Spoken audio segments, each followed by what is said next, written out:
Sun news நேயர்களுக்கு வணக்கம். Apollo மருத்துவமனை வழங்கும் நலம் தரும் நல் மருத்துவம் நிகழ்ச்சிக்கு உங்களை அன்போடு வரவேற்கிறோம். இந்த நிகழ்ச்சியில் சிறப்பு விருந்தினராக நம்மோடு இணைந்திருக்கிறார் மருத்துவர் கலைவாணன் அவர்கள். வணக்கம் டாக்டர். வணக்கம் சார். நீங்கள் ஒரு ஆர்த்தோ மருத்துவர். ஆர்த்தோ ஏன் வருது அப்படிங்கிற பிரச்சனைகளில் முதியவர்கள், மூட்டு தேய்மானம்னு ஒரு பெரிய வரிசை இருக்குது. இது எல்லாருக்கும் தெரிஞ்சது. வயசாயிடுச்சு, மூட்டு தேய்மானம் இது இருக்கும் அப்படிங்கிறது எல்லாருக்கும் தெரிந்த ஒரு விஷயம். ஆனால் குழந்தைகளுக்கான பிரச்சனை அப்படிங்கிறது நிறைய பேருக்கு தெரியல. குறிப்பாக குழந்தைகள் அவங்க வெயிட் போடுறத பெற்றோர்கள் எப்படி பார்க்குறாங்க அப்படின்னா, வயசானா சரியாக போயிடும், அதெல்லாம் ஓடி ஆடினா சரியாக போயிடும். சில பேர் அதை என்ன பண்ணுறாங்க, அது பப்பி ஃபேட், அது கரைஞ்சிரும் அப்படின்னு அவங்களுக்காக சொல்லிக்கிறாங்க. ஆனால் அதுக்குள்ளே ஒரு ஹார்மோனல் இன்பேலன்ஸோ அல்லது வேறு ஏதோ ஒரு பிரச்சனை இதனால் இந்த வெயிட்னால் அந்த குழந்தைக்கு வருங்கிறது முழுமையாக அவங்க புரிஞ்சுக்கலை. அந்த வயசுக்கு குழந்தை வெயிட்டாக இருந்தாலும் ஆக்டிவாக இருக்கும், அதில் நமக்கு சந்தேகம் இல்லை. வயசானவங்க வெயிட்டாக இருந்தால் ஆக்டிவாக இருக்க மாட்டாங்க, குழந்தை ஆக்டிவாக இருக்கும். பெற்றோர்கள் அது எந்த கோணத்தில் பார்க்குறாங்கன்னா, குழந்தை தான் ஆக்டிவாக இருக்கே, அதனால் என்ன பிரச்சனை அப்படி யோசிக்கிறாங்க. ஸோ என்னுடைய கேள்வி எங்கே வருது அப்படின்னா, முதல்ல நம்ம குழந்தைகளுக்கான பிரச்சனைகளிலிருந்து போகலாம். வெயிட், குழந்தைகளுக்கான பிரச்சனை, இது ரெண்டையும் தொடர்பு படுத்துங்க. அந்த பருவத்தில் அந்த ஹைட்டுக்கு ஏற்ற வெயிட் இருக்கணும். ஸோ இதில் பார்த்திங்கன்னா குழந்தைங்களுக்கு முக்கியமாக அந்த அடலசன் ஏஜ் குரூப்பில் அரௌண்டு 10 to 15 இயர்ஸ் ஏஜில் ஜென்ரலாக பாய்ஸ்க்கு பார்த்திங்கன்னா ரொம்ப வெயிட் அதிகமாக இருக்க பட்சத்தில் என்ன ஆகும்னா, அந்த க்ரோத் ஸ்பர்ட்னு சொல்லுவோம், ஹார்மோனல் ஒரு சேஞ்சஸ்லாம் நடக்கும். அந்த சமயத்தில் என்ன ஆகும்னா, அவங்க ப்ராப்பர் வெயிட் இல்லாத பட்சத்தில், ஓவர் வெயிட்டாக இருக்க பட்சத்தில் என்ன ஆகும்னா, நார்மலாக ஸ்கூல் 10th படிக்கிற ஸ்டூடெண்ட்ஸ் மாதிரி ஸ்கூல் போயிட்டு வருவாங்க, படிக்கிற ஏரியாவில் நல்லா விளையாண்டுட்டு இருப்பாங்க. சடனாக பார்த்திங்கன்னா படிக்கிறதுல ஸ்லிப் பண்ண மாதிரி இருக்கும், ஒன்றும் தெரியாது. மைல்டு ஹிப் பெயின் சொல்லுவாங்க, சொல்லப்போனால் முட்டி வலின்னு தான் அவங்க நிறைய பேர் சொல்லுவாங்க. ஸோ நடந்து போகிறப்ப பார்த்திங்கன்னா அவங்க பெற்றோர்கள் வீட்டில் பார்த்திங்கன்னா கால் தம்பி திரும்பி நடக்கிறானே ஒரு மாதிரி சந்தேகமாக நோட்டீஸ் பண்ணுவாங்க. அந்த குழந்தையும் ஒன்றும் சொல்லாது, என்ன சார் ஒன்றும் ரொம்ப நாளாக விட்டுருவாங்க. ஸோ ஒரு கண்டிஷன் ஆர்த்தோபெடிக்கில் சைலண்ட்டாக இருக்கும். சொல்லப்போனால் ஸ்லிப்டு கேபிட்டல் ஃபீமரல் எபிபைசிஸ்ன்னு இருக்குது. அந்த தொட போனில் அந்த ஹெட்டு, ஃபீமரோட ஹெட் என்ன ஆகும்னா, ஓவர் வெயிட்டாக இருக்க இந்த சுச்சுவேஷன் கண்டிஷன் என்ன ஆகும்னா, அந்த ஹெட் லைட்டாக ஸ்லிப் ஆயிரும். ஸோ இதை அந்த சமயத்தில் இயர்லியராக நோட்டீஸ் பண்ணி நம்ம டயக்னோஸ் பண்ணி ப்ராப்பராக அதுக்கு சின்ன சர்ஜரி மாதிரி சின்ன ஸ்க்ரூ மாதிரி போடுவோம். அந்த டைமில் ப்ராப்பராக நோட்டீஸ் பண்ணி சர்ஜரி பண்ணிட்டோம்னா லாங் டேர்ம் காம்ப்ளிகேஷன்லேருந்து தடுத்துக்கலாம். ஏன்னா பெர்மனெண்ட் டிசபிலிட்டி, ஹிப் ஆர்த்தைட்டிஸ்லாம் வரதுலேருந்து நம்ம தடுத்துக்கலாம். ஸோ இதை நம்ம என்ன பண்ணோம், குழந்தை பருவத்திலேயே நம்ம ப்ராப்பராக எஜுகேட் பண்ணோம். அதாவது எப்படி நம்ம how character and discipline are the roots of the success போல் குழந்தை பருவத்தில் we have to educate them controlling eating habits, சொல்லப்போனால் maintaining the proper ideal body weight. அதான் roots of the healthy lifestyle and longevity of the life. குழந்தைக்கு நீங்கள் சொல்கிற இந்த விஷயங்கள் பெரும்பாலும் எனக்கு இந்த இடத்துல வலிக்குதுன்னு சொல்கிறது ரொம்ப தெரியாது. அது சொல்ல தெரியாது, வேறு ஏதோ ஒரு வலின்னு நினைக்கலாம், அல்லது தானாகவே நான் சாப்பிட்டேன், ஓடினேன், ஸ்கூலில் என்ன ஒருத்தன் துரத்தினா அதனால் வலிச்சிச்சுன்னு குழந்தை எடுத்துக்கும். ஸோ இந்த மாதிரி ஒரு இன்சிடென்ட் நடந்திருக்கு அல்லது நடக்கிறதுக்கான அறிகுறி ஸ்டார்ட் ஆகிருக்கு அப்படின்னு எடுத்துக்கும் பொழுது குழந்தையோட பேரண்ட்ஸ் அதை எப்படி அப்சர்வ் பண்ணுறது? அதாவது சார், அந்த மாற்றங்கள் நடையில் மாற்றங்கள் இருக்கும். ஜென்ரலாக சார் 2 நாள் நல்லா தான் இருந்தால் 3ஆவது நாள் முட்டி வலிக்குது சிம்பிளாக சொல்லுவாங்க. மைல்டு பெயின், ரொம்ப நாளாக மைல்டாக சொன்னாங்க சார், நான் கண்டுக்கல, இப்போ ரொம்ப சிவியராக பெயின் வருவாங்க. இன்னும் சொல்லப்போனால் அவங்களே ஒரு அப்சர்வ் பண்ணுவாங்க, இவ்வளோ குண்டாக இருக்கானே தம்பி, ஏதாவது ப்ராப்ளம் வந்துருக்குமா, ஏதாவது அடிபட்டுருக்குமா, ஒரு சந்தேகம் ஏற்பட்டு எங்களை செக் பண்ண வருவாங்க சார். வேறு எந்த சிம்டம்ஸுமே இருக்காது. குழந்தைய அவனுடைய பாடி மாஸ் இண்டெக்ஸ்னு சொல்லக்கூடிய விஷயத்தை தாண்டி வயதுக்கு மீறின ஒரு வளர்ச்சியும் எக்கச்சக்கமான வெயிட்டும் இருந்ததுன்னா இட் இஸ் பெட்டர் நம்ம இப்போ நம்மளாவே டாக்டர்கிட்ட போய் இப்படி ஒன்று இருக்கான்னு செக் பண்ணிக்கிறதுங்கிறது அவசியமா? கண்டிப்பாக செக் பண்ணணும் சார். ஏன்னா over weight is a most important risk factor for everything. சொல்லப்போனால் sugar, pressure, heart problem, fatty liver, நிறைய கண்டிஷன்ஸில் ஓவர் வெயிட்னால தான் பிரச்சனை வருது. ஸோ அதனால் அந்த ஹைட்டுக்கு அந்த ஏஜில் வெயிட் ப்ராப்பராக இல்லைன்னா கண்டிப்பாக நம்ம செக் பண்ணிவிட்டு ப்ராப்பராக அது எண்டோக்ரைன் டிஸ்டர்பன்ஸாக இருக்கலாம், ஹார்மோனல் இம்பேலன்ஸாக இருக்கலாம், ஒரு சில சிண்ட்ரோமிக் ஜெனட்டிக்காகவே இருக்கலாம். ஸோ அதை ப்ராப்பராக ஐடென்டிஃபை பண்ணி நம்ம ஆரம்பத்திலே ப்ரிவென்ட் பண்ணிக்கிறது தான் நல்லது. ஆண் குழந்தைகளுக்கு நீங்கள் சொன்னீங்க இந்த மாதிரி இந்த இடத்துல, பெண் குழந்தைகளுக்கும் இப்போ வெயிட் போடுது. பொம்பளை பிள்ளைகள் நம்ம நிறைய வெயிட் இருக்கிறத பார்க்குறோம் நம்ம. ஸோ பெண் குழந்தைகளுக்கு என்ன பிரச்சனை வருது? அதாவது பெண் குழந்தைகள் பார்த்திங்கன்னா சார், ஆர்த்தோபெடிக் ரிலேட்டடை விட அவங்க கைனக் ரிலேட்டட் ப்ராப்ளம் தான் அதிகமாக வரும் இளம் வயதிலேயே. இளம் வயதிலே ஓவர் வெயிட்னால அந்த ஹார்மோன் அப்நார்மாலிட்டிஸ் வர மாதிரி இருக்க சுச்சுவேஷனில் PCOS, பாலிசிஸ்டிக் ஓரியன் சிண்ட்ரோம் தான் மோஸ்ட்டாக மேனிஃபெஸ்ட் ஆகும் ஓவர் வெயிட்டில். ஆர்த்தோபெடிக் ரிலேட்டடாக பார்த்திங்கன்னா ஃப்ளாட் ஃபுட் வரலாம். ஏன்னா ஓவர் வெயிட் தாங்கிறப்ப அந்த நார்மலாக பாதத்தில் உள் பக்கத்து கட்டவரல் சைடு ஒரு ஆர்ச் இருக்கும். ஓவர் வெயிட் போக போக அந்த ஆர்ச் கொஞ்சம் கொஞ்சமாக கொலாப்ஸ் ஆகி ஃப்ளாட் ஃபுட் ஆகும். ஸோ ஃப்ளாட் ஃபுட் வர பட்சத்தில் ஆரம்பத்தில் எந்த சிம்டம்ஸுமே இருக்காது. ஸோ கிராஜுவலாக போக போக என்ன ஆகும்னா மிட் ஃபுட் பெயின் வரும். சொல்லப்போனால் அவங்க நடக்கிறதுலே கொஞ்சம் டிஃப்ரெண்ட்டாக நடப்பாங்க. ஸோ அதனால் முட்டியில் ஸ்ட்ரெஸ் வரும். ஸோ லாங் டேர்மாக போக போக என்ன ஆகும்னா ஓவர் வெயிட்னால ஆர்த்ரைட்டிஸ் வரலாம். இந்த ஃப்ளாட் ஃபுட்டை எப்படி சரி பண்ணுறது டாக்டர்? அதாவது ஃப்ளாட் ஃபுட்டில் இது வந்து 2 விதமாக இருக்குது சார். ஃபிசியாலஜிக்கல்னு சொல்லுவோம், அதாவது ஃப்ளெக்சிபிள் ஃப்ளாட் ஃபுட். இன்னொன்று பெத்தாலஜிக்கல் ஃப்ளாட் ஃபுட் இருக்குது. ஸோ குழந்தை பருவத்தில், அதாவது நார்மலாக அந்த ஆர்ச் ஃபார்ம் ஆகிற டைம் பார்த்திங்கன்னா ஒரு 3லேருந்து 6 வயசில் அந்த ஆர்ச் ஃபார்ம் ஆகும். அதுக்கு 6 வயசுக்கு அப்புறம் குழந்தைக்கு ஃப்ளாட் ஃபுட் இருக்க பட்சத்தில் அவங்க நடையில் மாற்றங்கள் இருக்குது. சொல்லப்போனால் ஷூ போடுறது அப்நார்மாலிட்டி இருக்குது, கஷ்டமாக இருக்குது ஷூ போடுறது, ஓடுறப்ப வித்தியாசமாக நடக்கிற மாதிரி இருக்குங்கிற பட்சத்தில் நம்ம கண்டிப்பாக அதை எக்ஸ்ரேவோ ஒரு சில ஸ்கேன்லாம் எடுத்து பார்த்து செக் பண்ணிவிட்டு இதுக்கு ப்ராப்பராக நம்ம ட்ரீட்மெண்ட் பண்ணணும். சொல்லப்போனால் நம்ம யூஸ்வலாக ஃப்ளெக்சிபிளாக இருக்க பட்சத்தில் நம்ம வந்து ஒரு சில எக்ஸசைஸ் சொல்லுவோம், ஹை ஆர்ச்டு ஃபுட் வியர் கொடுப்போம். அதே ரிஜிட் ஃப்ளாட் ஃபுட்னால் அது எவாலுவேட் பண்ண நிறைய காரணங்கள் இருக்குது. அது என்ன காரணங்கள் பார்த்து அதுக்கு நம்ம அட்ரஸ் பண்ணணும். இது வந்து பர்த் டிஃபெக்ட்னு எடுத்துக்கலாமா? பர்த் டிஃபெக்ட்டை விட சார் நிறைய சிண்ட்ரோமிக் ஜெனட்டிக்காக ஒரு ஃப்ளாட் ஃபுட் இருக்குது, காரணங்கள் நிறைய இருக்குது. யாருக்கு வந்தால் அது குழந்தைக்கு வரும்? பெற்றோர்களுக்கு, தாத்தாவுக்கு அல்லது குடும்பத்தில் இன்னொருத்தருக்கு அப்படிங்கிறது மாதிரியான ஒரு ஜெனட்டிக் ரீசன் அதை எடுத்துக்கலாமா? அதாவது இப்போ குழந்தை பிறக்கும் நிறைய பேர்த்துக்கு ஓவர் வெயிட்னால ஜெனட்டிக்காகவே அப்போ குண்டாக இருக்காங்க, குழந்தை பிறக்கிறப்ப குண்டாக இருக்குன்னா flat foot more common sir. குழந்தைகள்லேருந்து பெரியவங்க வரைக்கும் காமனாக உள்ள ஒரு பிரச்சனை இந்த ஓவர் வெயிட்டில் அப்படின்னு பார்த்தீங்கன்னா பேக் பெயின். உடம்பு வெயிட் அப்படிங்கிறதுக்கும் பேக் பெயினுக்கு என்ன சம்மந்தம் டாக்டர்? அதாவது சார் நம்ம பாடியில் முக்கியமான ஸ்ட்ரக்சரே ஸ்பைன் தான். இந்த ஸ்பைன் இருக்கிறது தான் back bone of the human body. அந்த ஸ்பைனில் பார்த்திங்கன்னா அதாவது இப்போ நார்மலாக ஆவரேஜ் வெயிட் இருக்க பட்சத்தில் ஒன்றும் ப்ராப்ளம் கிடையாது ஸ்பைனில். ரொம்ப அதிகமாக வெயிட் இருக்க பட்சத்தில் எக்ஸ்ட்ரா 1 kg இருந்தோம்னா நம்ம குனிஞ்சு நிமிடுறப்ப என்ன ஆகும்னா ஒரு 5 to 6 kg நம்ம ஸ்பைன் வந்து எக்ஸ்ட்ரா லோட் பியர் பண்ணணும். ஸோ அப்போ என்ன ஆகும்னா ஓவர் வெயிட் இருக்க பட்சத்தில் சொல்லப்போனால் வயிறு நல்லா குண்டாக இருக்குது, நிறைய துப்பை பெருசாக இருக்குது அப்படிங்கிற பட்சத்தில் பின்னாடி நார்மலாக கழுத்தில் எப்படி ஒரு சீமார் கர்வேச்சர் இருக்கோ அதுபோல் லோவர் பேக்கில் ஒரு கர்வேச்சர் இருக்குது.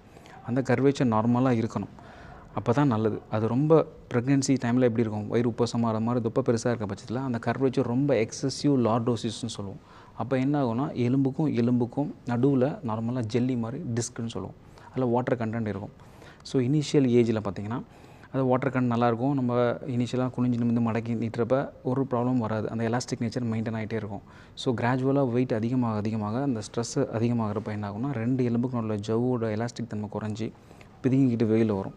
பக்கத்தில் தான் அந்த ஸ்பைனல் கார்டு அந்த நரம்பு எல்லாமே கால் போகிற நரம்புகள்லாம் இருக்குது. அதில் லைட்டாக டச் பண்ணாவே நமக்கு வந்து பார்த்திங்கன்னா சார் தேல் கொட்டுற மாதிரி கால் மேலேருந்து கீழே வரைக்கும் எலக்ட்ரிக் ஷாக் அடிக்கமாக வலி இருக்கும்.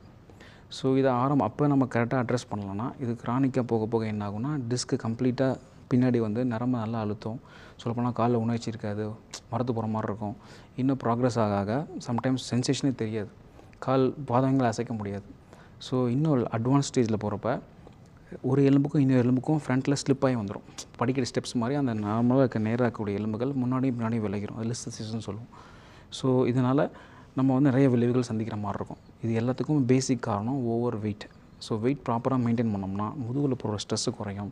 ஸோ இந்த மாதிரி டிஸ்க் ஹெர்னியேட் ஆகி டிஸ்க் ப்ரொலாப்ஸ் ஆகி நரம்பு அழுத்தம் ஏற்படுற அந்த விளைவுகளை வந்து நம்ம தடுத்துக்கலாம். இந்த நரம்பு அழுத்தம் மாதிரியான பிரச்சனைகள் அப்படிங்கிறது எக்ஸஸ் வெயிட் இருக்கிற ஒருத்தருக்கு எக்ஸசைஸ் மூலம் சரி பண்ணப்படுதா, மாத்திரைகள் மூலம் சரி பண்ணப்படுதா, இல்லை அந்த வெயிட் நிறையா இருக்கிற பட்சத்தில் சர்ஜிக்கல் ப்ரொசீஜர் தான் இதுக்கு ஆப்ஷனா? சார் இது எல்லாமே வந்து ஒரு பேஷண்ட்டை ஜென்ரலாக அசஸ் பண்ணுவோம். ஸோ இவங்க வந்து காரணம் வந்து வெயிட் ஓவர் வெயிட்டாக இருந்தால் weight is one of the factor, அதை நம்ம அட்ரஸ் பண்ணணும். ரெண்டாவது பார்த்திங்கன்னா நீங்கள் கேட்குறது மெடிசனா, சர்ஜரியா, எக்ஸசைஸாக. ஸோ என்ன கேட்டால் ஓவராலாக நம்ம பேஷண்ட்டோட சிம்டம்ஸை அட்ரஸ் பண்ணணும். ஸோ இனிஷியலாக ஒரு சில லைஃப் ஸ்டைல் மாடிஃபிகேஷன், இப்போ சொல்லப்போனால் போஸ்டர் தான் சார் இப்போ ரொம்ப இம்பார்ட்டண்ட்டு. நம்ம உட்கார்றது ஒர்க் எர்கோனாமிக்ஸ்ன்னு இருக்குது. நம்ம கம்ப்யூட்டரில் டெஸ்க்டாப்பில் 24 hours சொல்லப்போனால் நைட்டு ஆரம்பித்து காலைல வரைக்கும் 12-14 ஹவர்ஸுக்கு ஒரே பொசிஷனில் உட்கார பட்சத்தில் நம்ம இனிஷியலாக ஸ்ட்ரைட்டாக உட்காரோம், போக குனிஞ்சிக்கிட்டே வரும். அப்போ என்ன ஆகும், ப்ரெஷர் அதிகமாகும், அழுத்தம் அதிகமாகிற பட்சத்தில் பின்னாடி இருக்க மசில் ஓவர் வெயிட்டாக இருக்க பட்சத்தில் அந்த கோர் மசில்ஸ்னு சொல்லுவோம் லம்பர் பேக்கில், அது வந்து வீக் ஆயிரும். ஸோ அப்போ மெயின்டைன் ஆகாது. ஸோ அப்போ என்ன பண்ணுவோம், நம்ம இந்த மாதிரி பிரச்சனைகள் அதிகமாக இந்த காம்ப்ளிகேஷன்ஸ்லாம் வர மாதிரி ஸ்கேட்டிக்காமல் ஒரு பெயின், எலக்ட்ரிக் ஷாக் அடிக்கிற மாதிரிலாம் வரும்.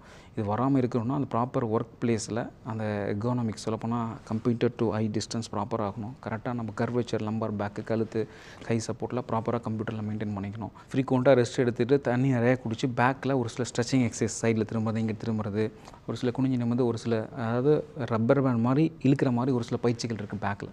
சொல்லப்போனால் ஃப்ளாட் சர்ஃபேஸில் படுத்துக்கிட்டு நெஞ்சு 2 முட்டியும் நெஞ்சு நோக்கி நல்லா ஹோல்ட் பண்ணி ஸ்ட்ரெச் பண்ணணும். இன்னும் வந்து குப்புறப்படுத்திக்கிட்டு கால் நல்லா தூக்கிக்கிட்டு upper back lower back stretch பண்ணாவே அந்த பேக் மசில் ஸ்ட்ரென்த்தன் ஆகும். ஸ்பெசிஃபிக்காக ஓவர் வெயிட்டாக இருக்க பட்சத்தில் நம்ம ஸ்பைனை ப்ரொடெக்ட் பண்ணுற பட்சத்தில் இந்த எக்ஸசைஸ்லாம் பண்ணோம்னா நம்ம ஸ்பைன் அசோசியேட்டட் ப்ராப்ளம் வராமல் தடுத்துக்கலாம். வெயிட் ஓவர் வெயிட் அப்படிங்கிறதுல வந்து 2 கருத்து இருக்குது. ஒன்று தண்டுவட பிரச்சனை, முட்டி தேய்மானம் இதெல்லாம் வருது. ஸோ ஒருத்தர் வெயிட்டை குறைச்சிட்டாரு, டோட்டலாக கரெக்டான வெயிட்டில் குறைச்சிட்டாரு அப்படின்னா இந்த பிரச்சனைகள் ரிவர்ஸ் ஆகிடுமா? ஆல்ரெடி டேமேஜ் ஆனது நம்ம ஃபர்தர் ப்ராக்ரஸ் ஆகாமல் தடுக்கலாம் சார்.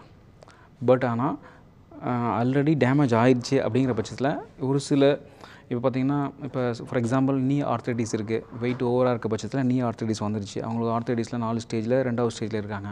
வெயிட் ப்ராப்பராக மெயின்டைன் ஆகிட்டாங்க. இப்போ வந்து அவங்களுக்கு வந்து நீ பெயின் இருக்கிற பட்சத்தில் ஒரு சில நேச்சுரல் தெரப்பி இருக்குது, பிஆர்பி இன்ஜெக்ஷன்ஸ் இருக்குது. அது வந்து எந்த ஒரு சைட் எஃபெக்ட் இல்லாமல் நம்ம பாடிக்கு பிளட் எடுத்து சென்ட்ரிஃபியூஜ் பண்ணி அந்த platelet rich derivative growth factors மட்டும் இன்ஜெக்ட் பண்ணுற பட்சத்தில் அந்த கார்ட்லேஜ் எரோடானஸ் அந்த பிளேஸ்லாம் ரீஜெனரேட் ஆகி நார்மலாக ரிவர்ஸ் ஆகும் சார். அது ரொம்ப அட்வான்ஸ் ஸ்டேஜில் இருக்க பட்சத்தில் it can take some time, but sometimes may கே நாட். ரொம்ப அட்வான்ஸ் ஸ்டேஜில் இருக்குது, டிரான்ஸ்பிளான்ட்டுக்கு போகணும், அவ்வளவு தேய்மானம் இருக்குது, ஆனால் எனக்கு அது வேண்டாம், பிஆர்பி இன்ஜெக்ஷன் போட்டால் சரியாக போயிடும் அப்படிங்கிறவங்களுக்கு எந்த அளவுக்கு இந்த இன்ஜெக்ஷன் பலன் தரும் டாக்டர்? சார் எனக்கு சர்ஜரியே வேண்டாம், ரொம்ப பயப்படுவாங்க. நம்ம ஒன்றும் இல்லை, சாதாரணமாக ஒரு ஸ்கேன் பண்ணணும்னு சொன்னால் ஐயோ ஸ்கேனா சார் என்னாலாம் பண்ண முடியாது, நிறைய பயப்படுவாங்க ஸ்கேனுக்குனாவே. சர்ஜரினா நிறைய பேர் வரவே மாட்டாங்க ஹாஸ்பிட்டலுக்கு. ஸோ அப்படிங்கிற பட்சத்தில் இந்த பேஷண்ட்டுக்கு ரொம்ப ரொம்ப சேஃபான method without any side effect நல்லபடியாக சரி பண்ணணும். அப்படிங்கிற பட்சத்தில் இது ஓபிடி ப்ரொசீஜர், காலைல வருவாங்க, இன்ஜெக்ஷன் போட்டு ஒரு 1/2 hour ப்ரொசீஜர் தான், ரொம்ப சேஃபு. இந்த இன்ஜெக்ஷன் அப்படிங்கிறது எவ்வளவு நாளைக்கு எவ்வளவு நாள் இடைவெளியில் போடணும்? அதாவது sir according to textbook பார்த்தீங்கன்னா every 4 to 6 weeks 3 set of injections போட்டாவே ஒரு treatment course completed. Sometimes may need extra 1 or 2 doses extra தேவைப்படலாம். சரி, அது எவ்வளவு நாளைக்கு லாங் லாஸ்டிங்காக இருக்கும்? அதுக்கப்புறம் சில வருடம் கழித்து அது போடணுமா இல்லை போட வேண்டாமா? யூஸ்வலாக சார் திருப்பி இந்த பிரச்சனை வராது. பேஷண்ட் ரொம்ப ஹாப்பியாக இருப்பாங்க, சூப்பராக மறந்துடுவாங்க எங்களை கேட்டால். எந்த வயசு வரைக்கும் நீங்கள் இந்த மாதிரி ஒரு இன்ஜெக்ஷன்ஸை ஹேண்டில் பண்ணுறதை பார்த்துருக்கீங்க, அல்லது உங்களுடைய ப்ராக்டிஸில் அதிகபட்ச வயதானவர்களுக்கு இது பலனளிச்சிருக்குன்னு எப்படி சொல்லுவீங்க நீங்கள்?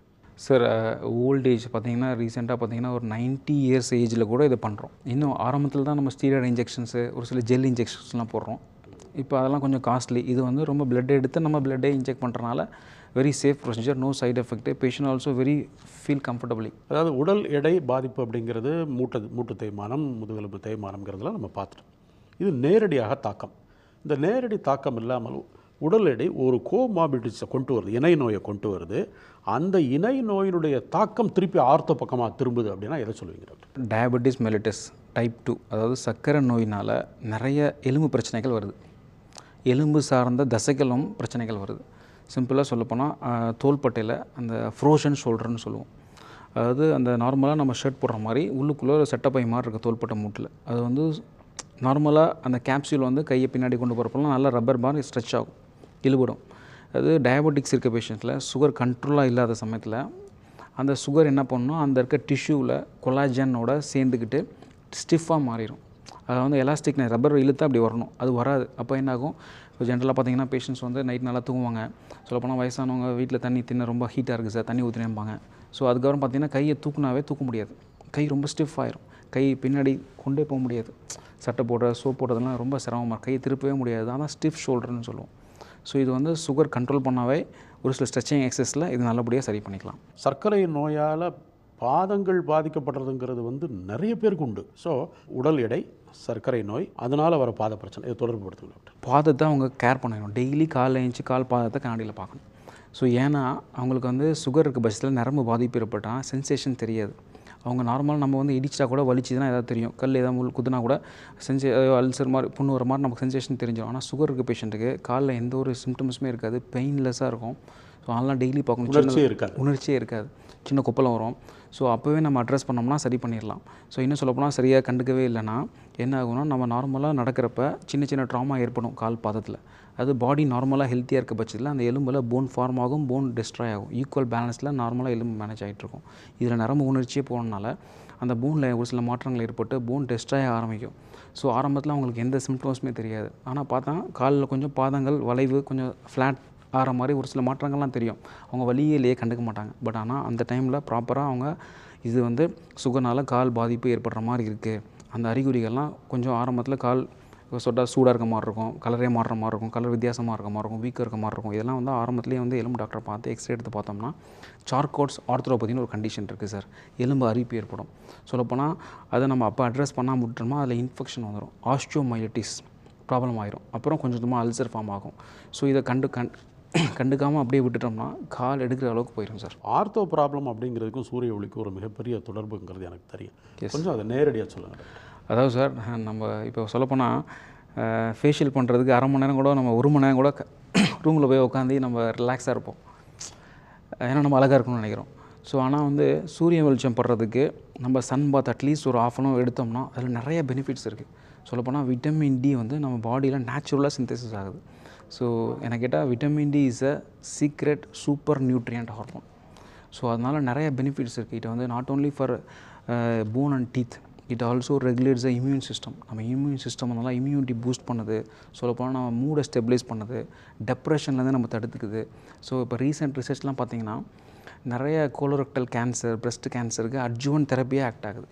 ஸோ அதனால் நான் என்ன சொல்ல வரேன்னா, அட்லீஸ்ட் ஒரு 1/2 அன் ஹவராவது இந்தியாவில் அல்தோ அடிக்குவேட் சன்லைட் இருந்தாலும் நம்ம அட்லீஸ்ட் ஒரு 1/2 அன் ஹவர் எக்ஸ்போஸ் ஆனால் தோலில் சன்லைட் பண்ணுறப்ப நிறைய பெனிஃபிட்ஸ் இருக்குது. அதனால தான் நம்ம வந்து நம்ம என்ன தான் சாப்பாடு எடுத்துக்கிட்டாலும் கால்சியம் மெடிசன்ஸோ இல்லை கால்சியம் உணவுகள் எடுத்தாலுமே அது குடல்லேருந்து ரத்தம் மூலமாக எலும்புக்கு போய் சேர்க்குறதே விட்டமின் டி தான். விட்டமின் டி இல்லைன்னா நம்ம வந்து கால்சியம் டெஃபிஷியண்ட்டாக இருப்போம். சொல்லப்போனால் போனில் மினரலைசேஷன் டிஃபெக்ட் ஆகும். அதனால ஆஸ்டியோ மலேஷியன் ஒரு கண்டிஷன் ஆகும். அதில் பார்த்திங்கன்னா அந்த ஜென்ரலாக பெண்கள் பார்த்திங்கன்னா தலையிலேருந்து கால் வரைக்கும் வலி சொல்லுவாங்க சார். சொல்லப்போனால் பொட்டனி வலிக்குது, பேக் பெயின் இருக்குது, கீழே உட்கார முடியல, கீழே சமங்கால் போட்டு உட்காந்து கையை ஊனாமல் ஏந்திரிக்க முடியாது. ஸோ இது விட்டமின் டி டெஃபிஷியன்சி ஆஸ்டியோ மலேஷியான்னு சொல்லுவோம். சொல்லப்போனால் மசில் ப்ராக்சிமல் மசில் வீக்னஸாக இருக்கும். கால் மடக்கி நீட்ட முடியாது, ஸ்டெப்ஸ் ஏற ரொம்ப சிரமப்படுவாங்க. ஸோ இதெல்லாம் அட்ரஸ் பண்ணணும்னா குழந்தை பருவத்திலே அவங்க சன்லைட்டில் அட்லீஸ்ட் ஒரு 1/2 அன் ஹவர் சின்ன வயசுலேருந்து எக்ஸ்போஸ் ஆகி அவுட்டோர் ஆக்டிவிட்டீஸு பண்ண தான் நமக்கு வந்து விட்டமின் டி நேச்சுரலாக கிடைக்கும். ஸோ நல்லா எலும்பு ஆரோக்கியமாக இருக்கும். ஸோ மெனி அதர் ரோல்ஸ் இருக்குது விட்டமின் டிக்கு. இந்த எலும்பு தேய்மான பிரச்சனை அப்படிங்கிறது ஒபிசிட்டி இருந்தாலும் கூட ஒரு ஆணுக்கும் ஒபிசிட்டி இருக்குது, பெண்ணுக்கும் ஒபிசிட்டி இருக்குது. பெண்களுக்கான உடல் அமைப்பு வேறு, மெட்டபாலிசம் வேறு, ஆண்களுக்கான மெட்டபாலிசம் வேறு. ஸோ 150 கிலோ இருக்கக்கூடிய ஒரு ஆணுக்கு இருக்கிற பாதிப்பும் 150 கிலோ இருக்கக்கூடிய ஒரு பெண்ணுக்குள்ள பாதிப்பும் ஒரே மாதிரி இருக்குது அப்படிங்கிறதான் கேள்வி. பெண்களுக்கு தான் பாதிப்பு அதிகமாக இருக்குது. ஏன்னா அவங்களுக்கு வந்து ஹார்மோன், அதாவது மெனோபாஸ் ஸ்டேஜில் எஸ்ட்ரோஜன் லெவல் டிராஸ்டிக்காக குறைஞ்சிரும். அப்போ என்ன ஆகுனா போன் ஃபார்ம் ஆகிறத விட போன் டிஸ்ட்ரக்ஷன் அதிகமாக நடக்கும். இப்போ ஆல்ரெடி தேய்மானம் இல்லை, ஜென்ரலாக போனே வந்து சாஃப்டாக மாறிடும் சார். அந்த சமயத்தில் பார்த்திங்கன்னா ஆஸ்டியோபோரோசிஸ்னு ஒரு கண்டிஷன் இருக்குது. அதாவது ஆஸ்டியோபோரோசிஸ்னால் எலும்பில் பார்த்திங்கன்னா சின்ன சின்ன ஓட்டைகள் இருக்கும். நார்மலாக இப்போ தேன்கூடில் எப்படி சின்ன சின்ன ஓட்டைகள் இருக்குது, அதுபோல் எலும்பில் சின்ன சின்ன ஓட்டைகள் இருக்கும். அது வந்து பெரிய ஓட்டையாக மாறி போனே வந்து ரொம்ப வீக்காகி சாஃப்டாக, சொல்லப்போனால் பிரிட்டிலாக இருக்கும். நம்ம நார்மலாக நடக்கிறப்ப ஸ்லிப் ஆனால் கீழே விழுந்தால் உடையக்கூடாது. பாத்ரூமில் ஸ்லிப் ஆகி கீழே விழுறப்ப ஃப்ராக்சர் ஆகிரும். ஸோ அப்போ தான் ஃபஸ்ட்டு டைமே சாதாரணமாக தான் விழுந்தேன் சார், ஃப்ராக்சர் ஆகும்னு சொல்லுவாங்க. அதுதான் ஆஸ்டியோபோரோசிஸ். ஸோ இந்த மாதிரி, அதாவது பெண்களுக்கு இந்த ஆஸ்டியோபோரோசிஸ் கண்டிஷன் இருக்கிற பட்சத்தில் எலும்பு ரொம்ப சாஃப்டாக இருக்கும், வீக்காக இருக்கும். இது வந்து முக்கியமான காரணம் vitamin D deficiency. Bone infection, போனில் இன்ஃபெக்ஷனா அப்படிங்கிற ஒரு கேள்வி நிறைய பேருக்கு கேள்வியாகவே இருக்குது, அதுக்கு பதிலாக இல்லை. போன் இன்ஃபெக்ஷன்னா எதனால் வருதுன்னு சொல்லுங்கள். அதாவது சார், போன் இன்ஃபெக்ஷன் பார்த்திங்கன்னா ஒரு டேஞ்சர். நம்ம வந்து ஆரம்பத்தில் குழந்தை பருவத்தில் நம்ம வந்து குழந்தை எதுவுமே சொல்லாது, கையை அசைக்க முடியாது. சொல்லப்போனால் தோலில் சின்ன சிவப்பாக வீக்கம் இருக்கும், சிவப்பாக கலர் மாறி இருக்கும். ஸோ சொல்லப்போனால் பாப்பா கையை தூக்க முடியாது, பயங்கரமாக கத்தும். அது ஒன்று தான் நமக்கு தெரியும் குழந்தை பருவத்தில். அதாவது குழந்தை பிறந்ததுக்கப்புறம் ஜென்ரலாக குழந்தைக்கு ஃபீவர் இருக்கும். சொல்லப்போனால் அந்த பகுதியை அசைக்க முடியாது. சொல்லப்போனால் தோள்பட்டை மூட்டோ இல்லை முழங்கால் மூட்டியை அசைக்க முடியாது. அதை அசைச்சாவே பாப்பா கத்தும். ஸோ இது வந்து நம்ம அந்த டைமில் ப்ராப்பராக இயர்லியராக அட்ரஸ் பண்ணணும். ஸோ ஏன்னா வந்து போனில் இன்ஃபெக்ஷன் நம்ம ப்ராப்பராக 24 hours to 48 hours நம்ம ஒரு ஸ்கேன் இருக்குது, எம்ஆர்ஐன்னு ஒரு ஸ்கேன் எடுத்து பார்த்துட்டு அதை ப்ராப்பராக இன்ஜெக்ஷன் மூலமாகவே சரி பண்ணிக்கலாம். அது அப்போ நம்ம கண்டுபிடிக்காமல் விட்டு டிலே ஆகிடுச்சுன்னா அந்த இன்ஃபெக்ஷனுங்கிறது போனுக்குள்ளே ஆப்சஸாக ஃபார்ம் ஆயிரும். ஆப்சஸ் ஃபார்ம் ஆன பட்சத்தில் நம்ம எந்த ஒரு ஊசி போட்டாலும் மருந்து அந்த இடத்துல போகாது. அப்போ அந்த ஆப்சஸ் என்னாகும், கிருமி வந்து அதிகமாக ஸ்ப்ரெட் ஆகி போனே அரிச்சு ஏற்பட்டுரும். சொல்லப்போனால் குழந்தை அந்த மூட்டுலாம் ரொம்ப சாஃப்டாக ரப்பர் மாதிரி இருக்கும். இப்போ ஃபாஸ்ட்டாக இன்ஃபெக்ஷன் அந்த அந்த எலும்பை சாப்பிட்ரும். அப்போ என்ன ஆகும், பெர்மனண்ட்டாக டிஃபார்மிட்டி, டிசபிலிட்டி, ஆர்த்ரைட்டிஸ்லாம் வந்துடும். அதனால தான் எப்போதுமே குழந்தை பருவத்தில் இயர்லியராக நம்ம டயக்னோஸ் பண்ணி ப்ராப்பராக ட்ரீட்மெண்ட் பண்ணணும். சம்டைம்ஸ் ஆப்சஸ் ஃபார்ம் ஆகிற பட்சத்தில் we have to open and remove the pus.